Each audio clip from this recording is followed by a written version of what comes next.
After the first few games of the season, it seems like all everyone can speak about are the Lakers, the Celtics, the Rockets, and of course the Warriors.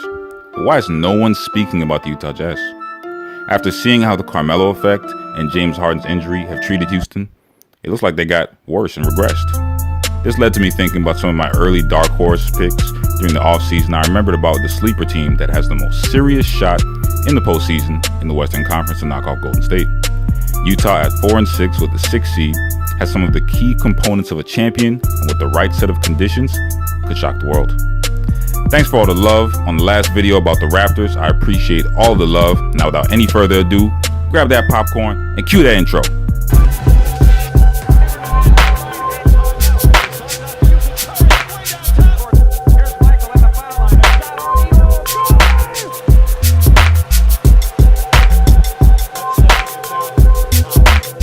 To start, Utah should be charged for highway robbery for pulling off the biggest heist of the 2017 draft. With the 13th pick, Utah picked arguably the best player in the draft, which is D.MITCH. As a player similar to Dwayne Wade and Damian Lillard, Donovan Mitchell has displayed excellent leadership qualities and looks like the type of talent that you can build a contending team on. D.MITCH has a great three-point shot and has matured his skill set this year, working out with guys like C. Brickley and Dwayne Wade.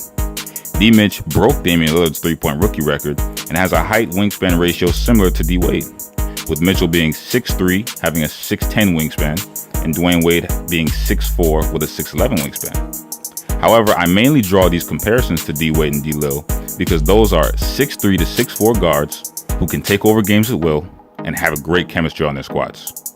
Last year, he led his team as a rookie during the postseason to a shocking first-round win over the OKC Thunder in 6 games, who had one superstar and one all-star in Beastbrook and PG-13. Now, I love Paul George as a player, but to be completely honest, there were times last year where Donovan Mitchell made PG-13 look like E for everyone. Regardless of what some Westbrook fans may say, no diss to him, the Jazz's IQ and team chemistry made the Thunder's hero ball system look archaic. That synergy that the Jazz have led to me thinking about my second major reason why they're a dangerous team. The Utah Jazz have some of the most amazing team chemistry that I've seen in the NBA for a long time. For anyone doubtful of that, please just let me know of any time you heard that the Utah Jazz made a headline in the tabloids, IG, or Twitter. They never have had any issues because everyone on that team knows their role. Ricky Rubio will never try to compete with Joe Ingles for a spot on the three-point line because he knows that's not his role. Derek Favors and Rudy Gobert won't be mad that Donovan gets the press interviews because they know that he won't get a big head and allow that drama to enter the locker room. So as The Rock said, know your role. This is a key ingredient for a championship team because this is when players know that a loose ball will need to be dived for, that you will have to run back on defense, you do have to rotate on defense, and nobody plays for numbers. There is a reason that when Jay Crowder was traded from a drama-filled locker room in Cleveland, he was quoted saying, "I got back to having fun playing basketball with a great group of guys." He goes on to say, "We're playing off one another. I love playing within a system. It'll be fun." End quote.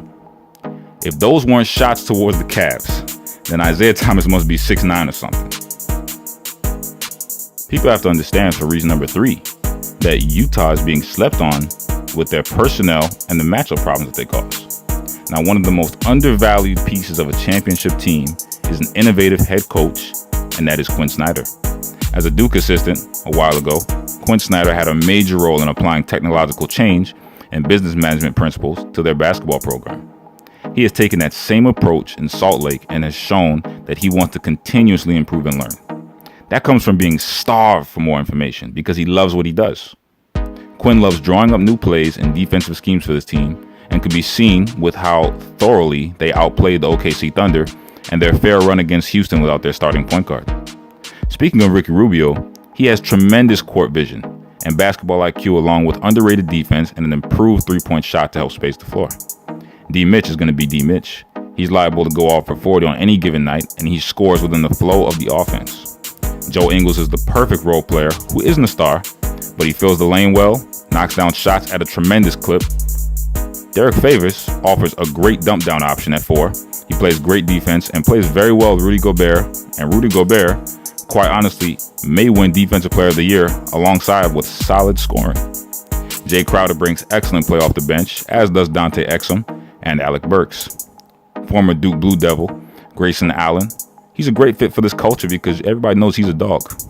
And everyone for this team is all in. Utah may have a similar run to the 2005 Miami Heat. That Heat team was within one game of a trip to the finals before D-Wade got injured, and the perennial finals favorites in the East at the time, Pistons, defeated them in 7. I believe that any team that takes out Utah, it will have to be, the only team that could do that would have to be the Golden State Warriors. And the Utah will at least take a huge chunk of flesh out of them before they move on. While it seems like Golden State is invincible and number 1 in the West, we do have to remember that 4 years straight to the finals is a lot of NBA level basketball. That's extending the season by about 20 to 30 games, possibly every single year. That's almost an extra season. Not saying that Golden State lacks stamina, but a young, hungry team with the right ingredients could knock them off if one of their players gets injured and they're not careful. While it is early regular season, they gave Utah Jazz, they gave them the Golden State Warriors, they gave them problems, and they lost by 1. We saw last year them have problems with a lack of motivation at times in Golden State, and this can happen with dynasties. They won't last forever, and there is no other immediate contender than the Utah Jazz. A team with a young superstar who could end up being the best combo guard in the league soon, a perennial Defensive Player of the Year candidate, and a head coach who is consistently and constantly innovating. As KG once said, anything is possible. Utah will be a problem. Do not sleep on that. Now, thanks for sticking around to the end of the video again. We got more coming soon. Definitely drop any thoughts in the comment section below. Once again, thank you for all the love. Show this video to any hoop fans you know, and you already know, don't be mad at me, be mad at yourself for being an underachiever. Let that outro music rock.